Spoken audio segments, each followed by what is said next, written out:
What's going on, my dudes and dudettes? It's Sean here with S&S Serpentarium. Chilling with my spotted python right now, and as you can see by the title, we're going to talk about the spotted python versus the ball python, so stay tuned.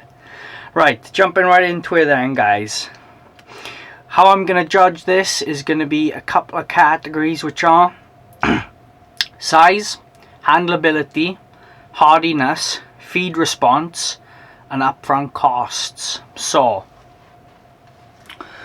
the size then, these spotted pythons, they stay smaller than the royal pythons for sure. This is pretty much as big as a male would get. This is actually a female, so I think she'll chunk out a little bit more, but not much. She's around 4 foot now, so she might get a little bit longer and a little bit bigger than what she is now. Okay, I'll just leave her hang out like that. She's not under any stress at all. She's just exercising there. I'm just holding her up with my thumb and making sure she doesn't fall. So yeah, that's one thing to bear in mind, is how big your snake you want your snake to be. This is a nice small python. The Antaresia group is the smallest group of python in the world, which is awesome if you want a small python. So the next category then, next category, hardiness. These are very, very hardy animals, to be honest with you. I find them very, very forgiving. A lot of people have told me they're just as forgiving as like corn snakes and stuff like that, but I don't know, because I've always kept them properly, so I can't comment on how hardy they are, because I've never actually dropped the ball with this girl. But from what I've heard, they're very hardy. They can tolerate massive ranges in humidity. I've always had full sheds with this girl here, so that's always a good sign. And because of that, then because you don't need high humidity and you don't need to worry too much, there's less chance of getting a respiratory infection or any issues like that happening. So that's just awesome. Now let's talk about upfront costs. These will vary drastically depending on where you buy them.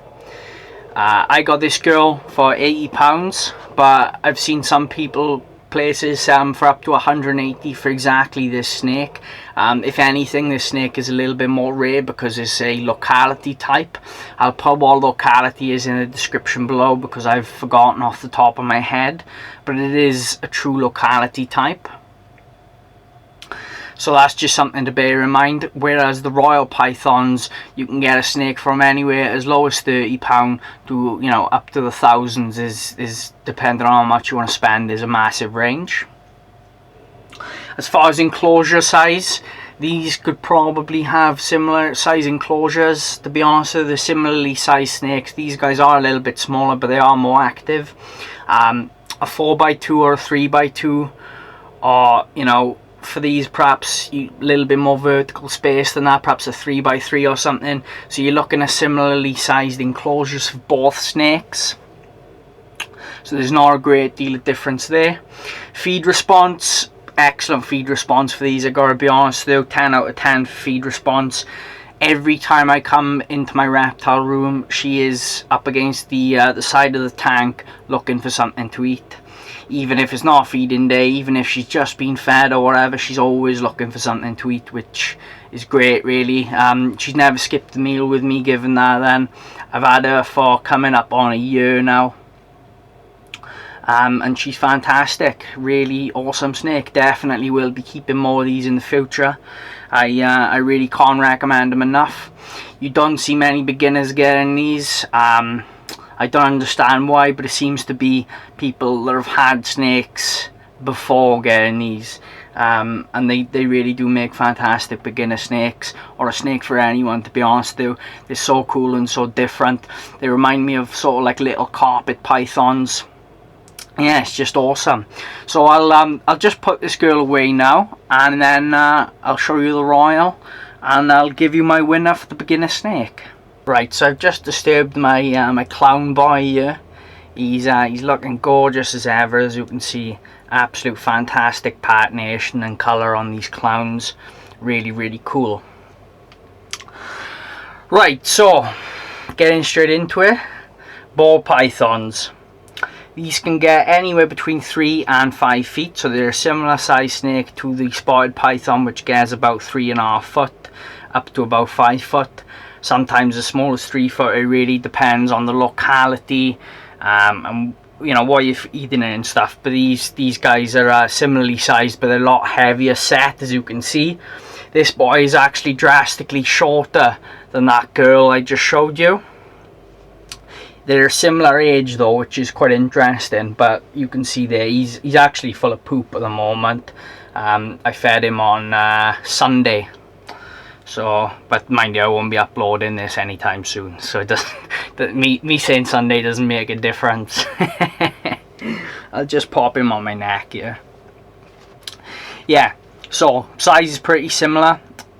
Handling, I'll just talk about that real quick. They're very different snakes to handle. I talked about a year because then it's sort of even then what snakes I'm talking about while I've got them out, so I think it's more fair. They're very different to handle. The spotted python is much more active than the royal python. I find them to be much more inquisitive. They're stronger for their weight. They grip on really, you know, quite firm for such a small snake. And it's really sort of cool to let them climb up your arm and stuff like that. Whereas these guys, they're happy to just chill out and just be like that. He'd happily stay there if I left him there. But the trouble is with these guys is they do stress out a little bit if you handle them too much. Whereas the spotteds, I don't find that as much. He's getting a little bit anxious already, look. They don't normally do that. This boy just happens to be a little bit more stress prone than most royals. But they do stress out somewhat. They don't normally act out like this, but what normally happens is they go off their feed, so that's something to bear in mind. Hardiness. These are pretty hardy snakes. They're not as hardy as the spotteds, but they are pretty good. You can get big problems with sort of like respiratory infections and problems with the respiratory tract. You can get, well, that's the most common problem with the royals that you don't see in the spotteds. So that's something to bear in mind, but as long as your husbandry is on point, then you don't need to worry about that at all. That is just for if you're new coming into the hobby, that's something to bear in mind. And just a little quick side note, I'll do a video on what a respiratory infection actually is and what's caused it, and I'll put it in the card above, okay? Yeah, so cost, as I've said, these are anywhere from 30 right up to the thousands of pounds mark. So there's a ball python for anyone, no matter what your budget is.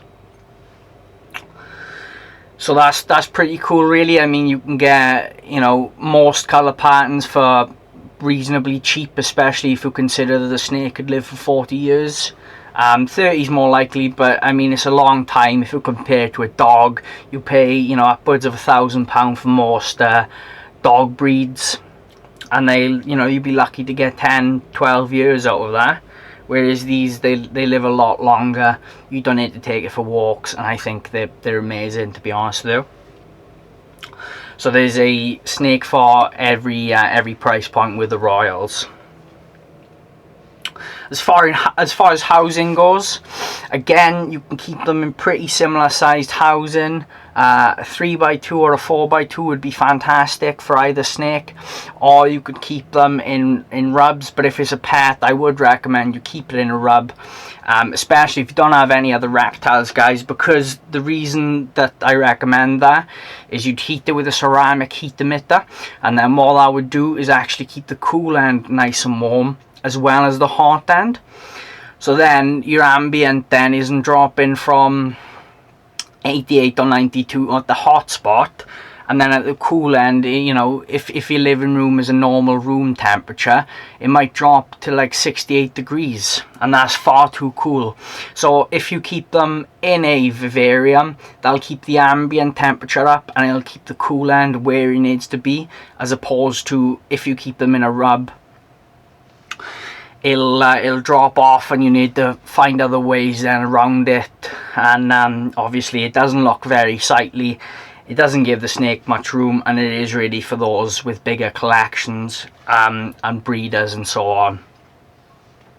Yeah.